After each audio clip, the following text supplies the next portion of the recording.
Assalamualaikum warahmatullahi wabarakatuh. Kami di sini dari kelompok 4 akan sedikit memaparkan tentang konsep good governance yang beranggotakan yang pertama yaitu Mas Afi Pandu Umran dengan NIM 1817103001. Kemudian yang kedua Mbak Olivia Triamanah dengan NIM 1817103004. Dan yang terakhir saya sendiri Rizka Lail Istijabah dengan NIM 1917104022. Ya, langsung saja teman-teman bisa disimak penjelasan yang akan kita sampaikan. Pemateri pertama yaitu saya sendiri, kemudian dilanjut oleh Mbak Olivia Triamanah, dan kemudian dilanjut oleh Mas Afi Pandu Umran. Sebelum kita belajar lebih mendalam mengenai konsep good governance, langkah pertama yang harus kita ambil yaitu kita harus mengetahui apa arti governance itu sendiri. Nah, governance diartikan sebagai mekanisme, praktek, dan tata cara pemerintahan, dan juga warga mengatur sumber daya, serta memecahkan masalah-masalah publik. Dalam konsep governance, pemerintah hanya menjadi salah satu aktor, dan tidak selalu menjadi aktor yang menentukan. Nah, setelah kita mengetahui apa arti governance itu sendiri, lalu, apakah itu arti good governance? Good governance adalah suatu penyelenggaraan manajemen pembangunan yang solid dan bertanggung jawab yang sejalan dengan prinsip demokrasi dan pasar yang efisien. Selain itu, juga penghindaran salah alokasi dana investasi dan pencegahan korupsi, baik secara politik maupun administratif. Dan juga menjalankan disiplin anggaran serta menciptakan legal and political framework bagi tumbuhnya aktivitas usaha.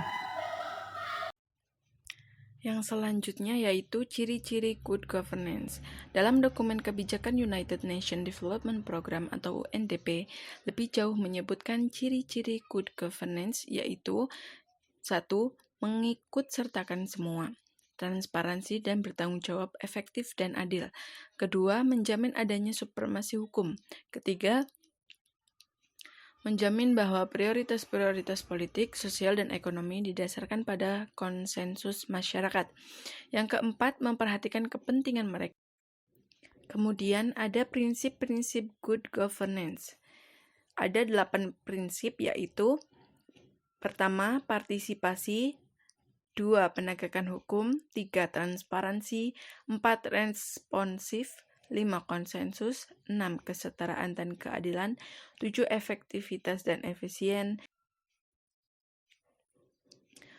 Good governance dalam Islam. Dalam Islam, tujuan good governance adalah mewujudkan pemerintahan yang baik berdasarkan prinsip yang telah dirumuskan, yaitu prinsip di atas. Kemudian, prinsip-prinsip tersebut diarahkan supaya dapat memberi kemaslahatan kepada manusia. Untuk menciptakan good governance, maka perlu menerapkan teori konsep maslahat dan mursalah. Dalam penetapan hukum Islam dikenal dengan istilah siyasah syariah, yaitu suatu hukum yang didasarkan kepada kemaslahatan dan kepentingan umum. Tujuan yang hendak dicapai dalam penentuan hukum adalah kemaslahatan umat dalam rangka menuju kebahagiaan dan kesejahteraan bersama. Pemerintahan dalam hukum Islam ada 5. Yang pertama, sesuai dan tidak bertentangan dengan syariah Islam. Yang kedua, meletakkan persamaan kedudukan manusia di depan hukum dan pemerintahan. Yang ketiga, tidak memberatkan masyarakat yang akan melaksanakannya. Yang keempat, menciptakan rasa keadilan dalam masyarakat. Yang kelima, menciptakan kemaslahatan dan menolak kemudaratan. Ayat Al-Quran mengenai good governance. Hakikat good governance dalam pandangan fikih pada dasarnya belum ditemukan rumusan baku. Namun terdapat ayat yang mengindikasikan adanya persoalan good governance dalam ajaran Islam. Hal itu dapat dilihat dalam firman Allah Subhanahu wa taala dalam surat Al-Hajj ayat ke-22. Terjemahannya yaitu orang-orang yang jika kami teguhkan kedudukan mereka di muka bumi, niscaya mereka mendirikan sembahyang, menunaikan zakat, menyuruh berbuat ma'ruf dan mencegah dari perbuatan yang mungkar, dan kepada Allah lah kembali segala urusan. Ayat Al-Quran mengenai good governance. Hakikat good governance dalam pandangan fikih pada dasarnya belum ditemukan rumusan baku. Namun Sekian presentasi yang dapat kami sampaikan pada kesempatan kali ini. Barangkali dari teman-teman ada yang ingin bertanya mengenai konsep good governance, kami buka sesi pertanyaan.